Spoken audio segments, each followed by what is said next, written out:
Hi guys, it's that time. It's our Bible teaching snippet of the day. Well, yesterday I didn't have time to record a brand new video and upload it to Facebook or to YouTube. So what I did is I picked out a very positive, encouraging, and it was a video, and it was testimonies of people who made the decision to change their diet to a plant-based lifestyle. What that means is they quit eating animal meat of all kinds. Chicken and fish are animals, so they gave up all animal meat, and they also gave up the byproducts. And sometimes we don't understand what the word byproduct means, so that means eggs, cheese, milk, or any dishes having that stuff added into them as well. And what we find is that their bodies responded in a very positive way very quickly. And I can tell you, when I went vegetarian, I gave up animal meat of all animals, no animal meat whatsoever, but I still ate the byproducts, like anything that had milk, eggs, cheese, and all of that. I was a big cheese eater, guys, okay?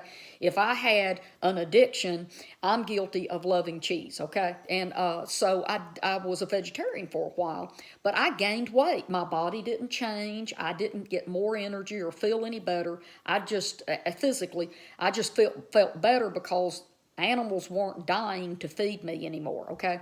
But when I went vegan, plant-based, and I gave up all that old animal products, milk, eggs, and cheese, and all of that is bad for us, okay? That stuff is chock full of hormones that we don't need. They're baby hormones, right?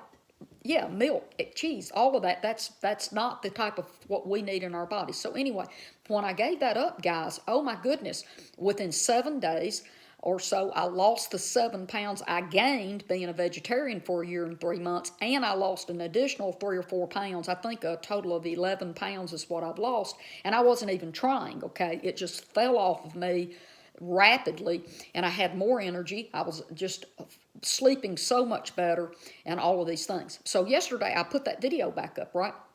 Because I wanted to encourage people who really want to live a healthier lifestyle and not be sick, not feel tired, not be overweight or obese, and not sleep good at night, have to have breathing machines because you can't breathe at night. See, that's respiratory problems that's caused from our diet, and we're just lied to, and we don't understand that. So I posted that. But today what I want to do is I want to talk to you about, and I posted a challenge. This was back in February. It was called the Daniel Challenge, and I asked people who wanted to see an immediate change in their health to lay down all animal meat and animal byproducts, to go jump straight in. Guys, I wasted a year and 3 months going vegetarian, when if I'd have just went vegan on the front end, plant-based only. God told us in Genesis chapter 1. Okay, I've studied this for 18 months. I've studied, there's wonderful pastors. This isn't just me thinking this. Jesus taught vegetarianism, okay? His apostles, who became the early church leaders, they taught vegetarianism, okay?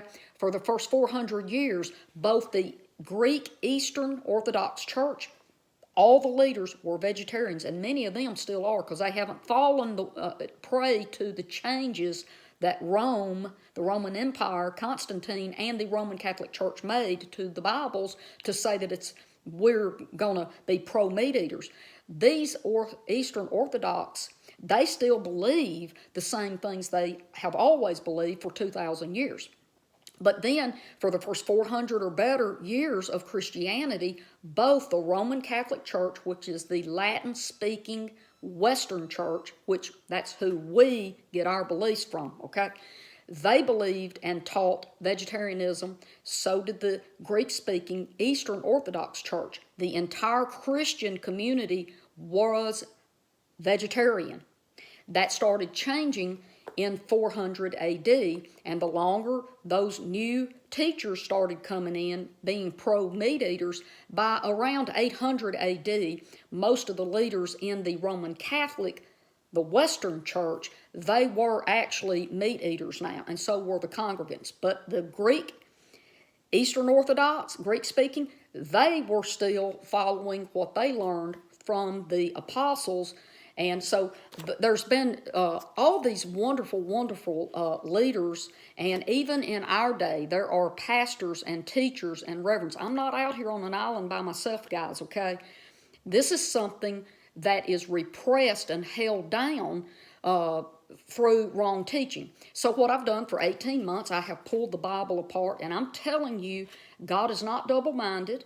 He created us, and He created our bodies to run off of a certain type of fuel, and He told us what that fuel was in Genesis 1:29. After He creates man in His likeness and image, and He says, now multiply and make more human beings that are in my likeness and image, right? And then He says, and this is what you're going to eat. I've made all this beautiful, and He says it's very good. It's very good. He made the plants, the trees. He told us to eat all we wanted out of that, right? And what I have found as being a vegetarian, I can eat all I want and I don't gain weight. That's pretty cool. So today what I want to do is, because I did that testimony yesterday and I talked about my own testimony and 4 other people as well or so. And what I want to do today is I want to put this back out here one more time. I want to put forth the Daniel challenge. This is out of Daniel chapter 1. And I have people that watch me that aren't necessarily Christians. So if you're not a Christian, hop online and read Daniel chapter 1 and you'll understand more about what I'm talking about. And for you who are believers and you go to church and all of that, please get your Bible out and read Daniel chapter 1. This is where Nebuchadnezzar defeats the Israelites, and he takes in some of the Hebrew boys. And he wants to bring them into his kingdom. He picks out the best kids. Maybe I ought to just read it. How about that? Can I read that? I might go long today, but love me through it. So we're in Daniel chapter 1. And in the 3rd year of the reign of King Joachim of Judah and King Nebuchadnezzar of Babylon came to Jerusalem and laid siege and took it. Okay, and so now we're going to talk about Nebuchadnezzar. He's taken the boys captive, but I want to read this to you.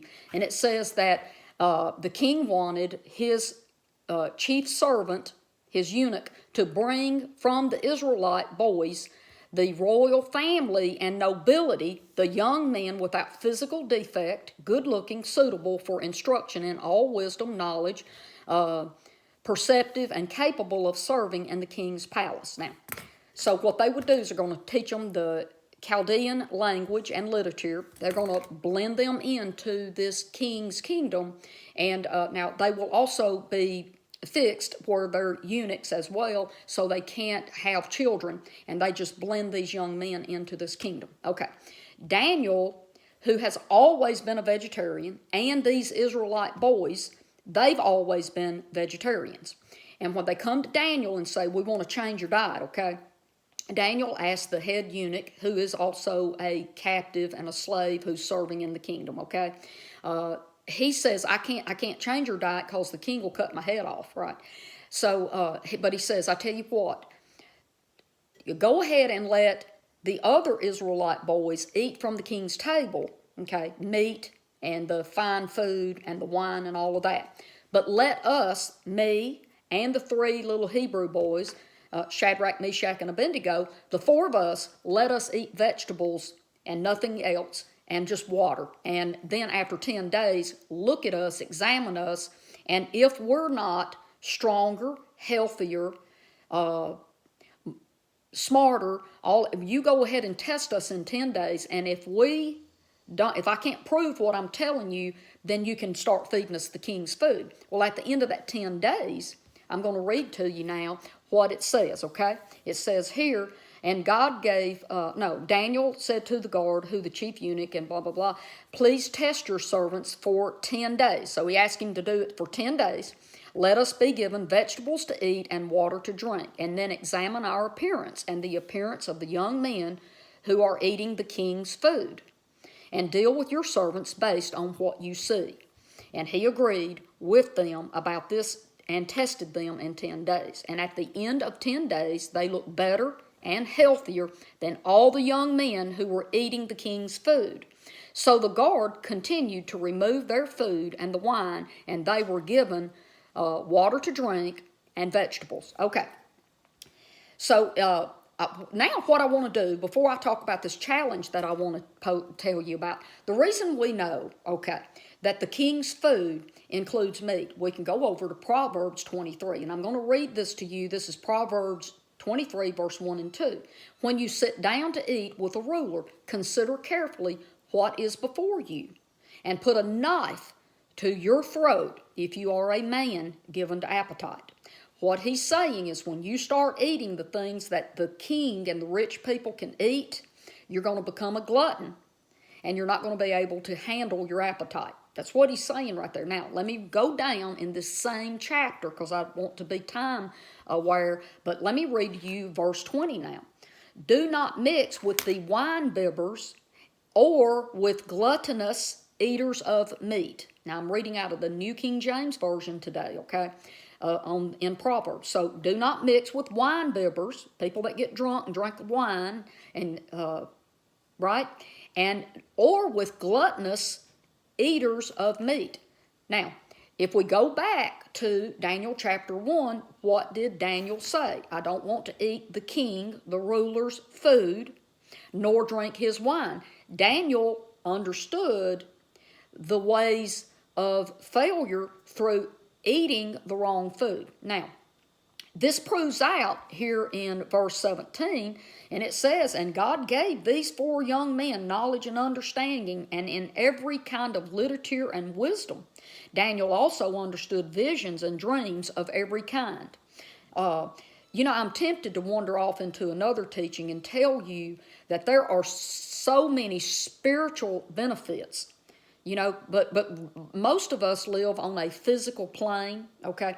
We're in our flesh, so we're just more concerned with our health and our size or our weight. And look, I'm not judging nobody. Please don't you hear that out of me, okay? What I'm saying is we live in the flesh, okay?